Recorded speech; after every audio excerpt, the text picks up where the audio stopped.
Yeah. All right, so one of the things we wanted to ask you about, Ricky, was that you've been in the penitentiary for 25 years, Yes. and in that course of that time, you came into encounter with a guy by the name of Anthony Porter. And what can you tell us about Anthony Porter?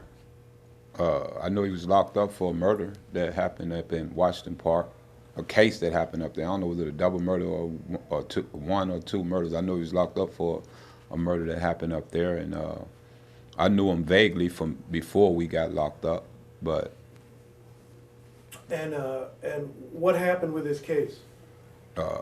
he got exonerated some kind of way on it.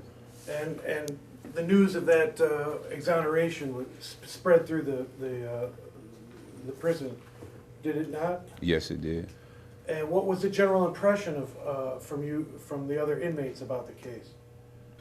Basically shocked, like damn, just shocked, like shocked. Shocked? Why? Did you have an impression whether he was guilty or innocent?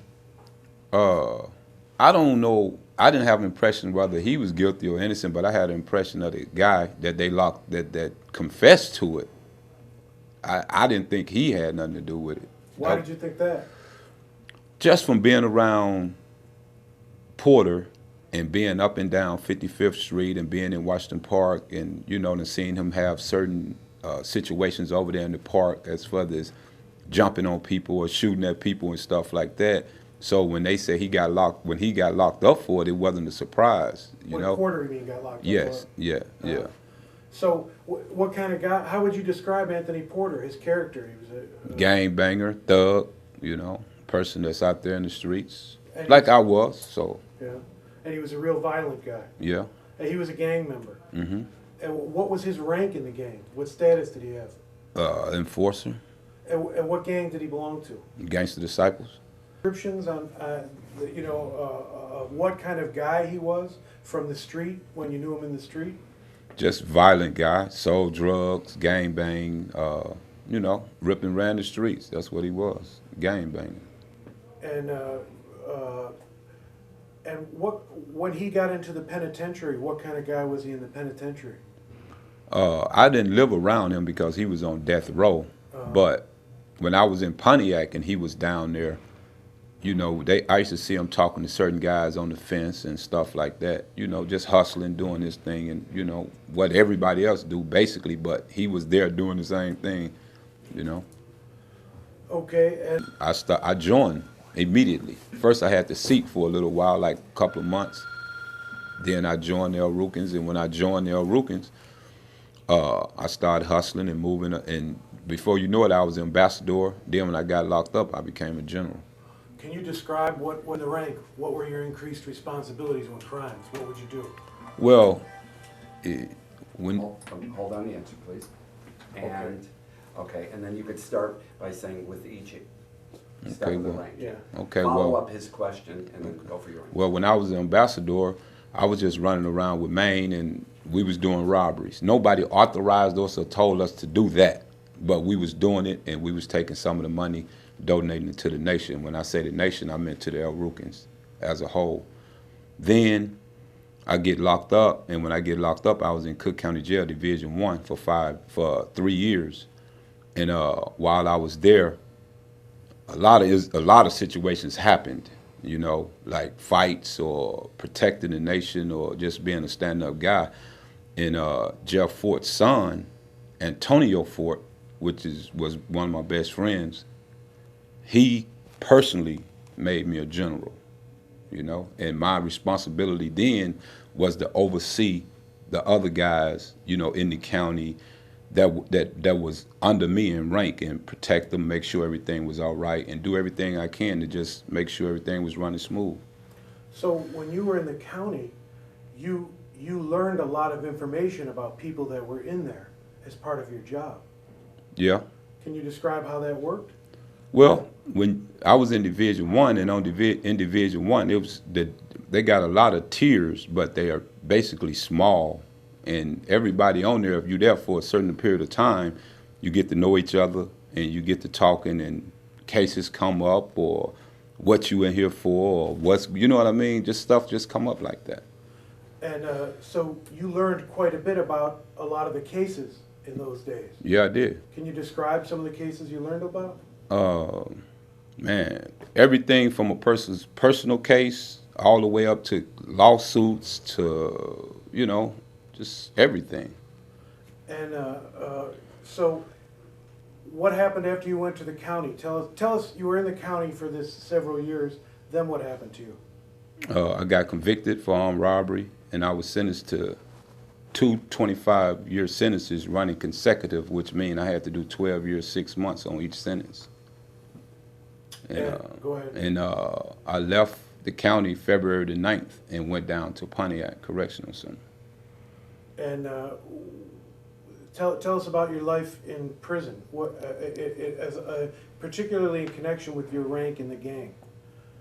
Well, when I got down there, it wasn't nothing like how I expected it to be, because there was already guys there that had the same rank and had been there much longer, and they was really running everything. I was just a guy that was just there on the new, and I sat back and I observed, and I listened, and I started getting shipped around and moved around from prison to prison, and stuff like that. And around this time, you got to know Anthony Porter. Yeah, well, I already knew Anthony Porter. I knew him from the streets vaguely, but I hadn't seen him in prison. But when I got down to Pontiac, I wound up seeing him. And can you describe his status and how he was in the prison, and what his character was, how he behaved? Can you describe? Yeah, he was a pretty violent dude over there while he was at, but he wasn't out with everybody else. He was on death row, but you knew who he was still. As when he was on the streets, he wasn't no pushover. He wasn't nobody that, you could say anything to, because there would have been repercussions. And were there repercussions because of his violent nature and his gang status? Both. Can you Both. give a description of that? Do you remember any stories or anything?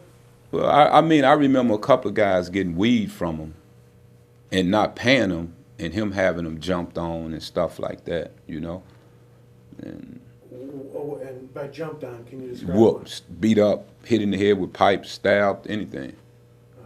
And are there any other stories about Porter that you remember?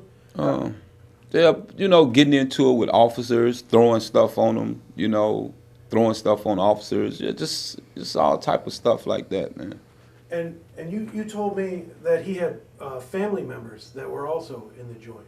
Yeah, but he got, I don't know how many brothers he got. I know it's a few of them, brothers and nephews and stuff like that. And can you describe his relationship to them and how they behaved in prison? Yeah, they behaved the same way, the same way he did. They wasn't on death row. They was out in population, able to move around, But they was just as worse as he was, as far as just growing up being what they was, gang members, And do you have any? I'd like to get back a little bit to the point when you were in prison, and word came out that Porter had this case that was that was leading towards his exoneration. Mm-hmm. Can you describe in detail, what your perception of that case was, and how you heard about it? Can you go? Well, first of all, I heard it on the news, where it said on the news that that it was breaking news, and somebody had confessed to the case that he did a couple of days before his execution. Well, when I heard that, I was kind of shocked, as well as other peoples that was around me at that point in time. And the reason why peoples was shocked, because nobody didn't believe that he didn't do it, but everybody was shocked. How did somebody else wind up confessing to it? But at the same token, it's not hard with his influence that he had, especially then with his. You would agree that gangs often influence cases. There's by intimidating witnesses or hurting witnesses. Can you describe how that works to people? Well, say for instance, me per se, I use myself as an example. I'm in a gang at that point in time. When I caught my case, if I chose to, even though I didn't think it would have did me no good personally, but if I chose to, I had peoples out there on the streets that I could have called and said, hey, go talk to this person, go talk to that person, man, and make them come to court and say I didn't do it or I wasn't the one or whatever. If they don't want to do that, You know where they live. You know what to do. Which is describe what you would do. Have them killed. Shoot them. Have them killed. Threaten their family members. Kill one of their family members. It's a, you know, you could, when you live in that life, you really don't care. All you trying to do is save yourself. So whatever extent that you have to go to, you'll go to it. And do you think that this was a likely scenario in Anthony Porter's situation? Yeah, I'm pretty sure that's what it. I mean, right now to this day, and it's been years ago. Right now to this day, I'm still shocked that this dude pled guilty to that case, and I'm right now to this day, from knowing Porter, knowing his name in that area, and knowing how he was in that area, I'm surprised. I'm surprised it was even accepted. And I'm talking about the confession. How so? The reason why I'm surprised that it was accepted is that everybody in that area know Mr. Porter. The guy that confessed to it, nobody knows him. You know what I mean? It's like the police that work that area know this guy, know his family. This guy that come years later and supposedly confessed for some strange reason, nobody really know him. He's not a violent person or anything like that. So it's like I don't know how that worked, man. It's like they had something going on pretty strong, though. There was a famous image of Porter getting out of prison and running into the arms of David Protest from the Innocence Project. What did you think of that image? I just thought he got lucky. I mean, How so? I thought he got lucky that he was getting out of prison off death row for a case that everybody know or believe that he did. Okay. Did you know anything? Did you ever hear anything about the Innocence Project or David Protest when you were in prison? About the Innocent Project, yeah, but I don't know the David guy. What did you understand the Innocence Project to be? And what I understood it to be was that a person that committed a crime and they was innocent and they was trying to get out, they would write the Innocent Project. But however, is certain peoples will write them, and that's just like with everything though.